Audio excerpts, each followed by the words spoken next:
നിയമസഭാ തെരഞ്ഞെടുപ്പ് ഫലം പ്രഖ്യാപിക്കാൻ ദിവസങ്ങൾ മാത്രം ബാക്കി നിൽക്കെ മുന്നണികളുടെ നെഞ്ചിടിപ്പ് വർദ്ധിച്ചു വരികയാണ്. കോൺഗ്രസിന്റെയും ഇടതുപക്ഷത്തിന്റെയും നിലനിൽപ്പിനെ ബാധിക്കുന്ന ഒന്നായി ഈ തിരഞ്ഞെടുപ്പ് മാറും എന്നതിൽ സംശയമില്ല. 10 വർഷം പ്രതിപക്ഷത്തെ ഇരുന്നതിന്റെ ക്ഷീണം മാറ്റാൻ ഭരണം ലഭിച്ചില്ലെങ്കിൽ തുടരാൻ കോൺഗ്രസിന് പ്രയാസമായി തീരുമെന്നത് ഉറപ്പാണ്.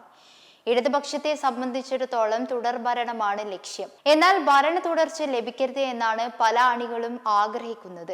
പാർട്ടിയുടെ സംഘടനാ സംവിധാനം ഛിന്നഭിന്നമായി തീർന്നതും പല പ്രമുഖ നേതാക്കളും പാർട്ടി വിട്ട് വിമതരായതും പാർട്ടിക്ക് ക്ഷീണം വരുത്തി വെച്ചിട്ടുണ്ട്. കൂടാതെ വ്യക്തിപൂജ, പ്രത്യേകിച്ച് പിണറായി വിജയനിൽ കേന്ദ്രീകരിച്ച് അതിന്റെ പരമമായ അവസ്ഥയിലെത്തിയിരിക്കുന്നു എന്നതും ഓരോ തുരുത്തുകളായി നേതാക്കന്മാർ മാറിയിരിക്കുന്നതും കേരളം ബംഗാളായി മാറുമോ, മാർക്സിസ്റ്റ് പാർട്ടിക്ക് ബംഗാളിൽ സംഭവിച്ചത് ഇവിടെ സംഭവിക്കുമോ എന്ന് ഭയക്കുന്ന അണികളാണ് ഭൂരിപക്ഷവും.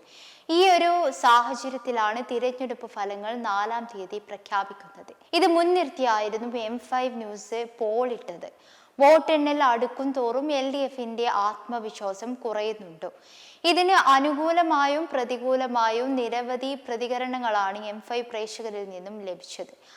86% ആളുകളാണ് LDFന്റെ ആത്മവിശ്വാസം കുറയുന്നുണ്ടെന്ന് അനുകൂലിക്കുന്നവർ.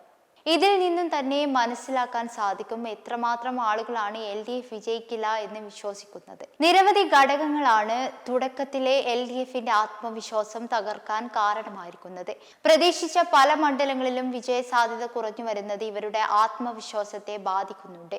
തിരഞ്ഞെടുത്ത പല സ്ഥാനാർത്ഥികളും വിചാരിച്ച വോട്ട് നേടിത്തരുന്നതിൽ പ്രാപ്തരായിരുന്നോ എന്നതിലും സംശയം ഉയരുന്നുണ്ട്. LDFൽ ഭരണവിരുദ്ധ വികാരം ആളുകളിൽ ശക്തമായോ എന്നതും ആശങ്ക ഉയർത്തുന്നുണ്ട് എന്നതാണ് വിലയിരുത്തൽ.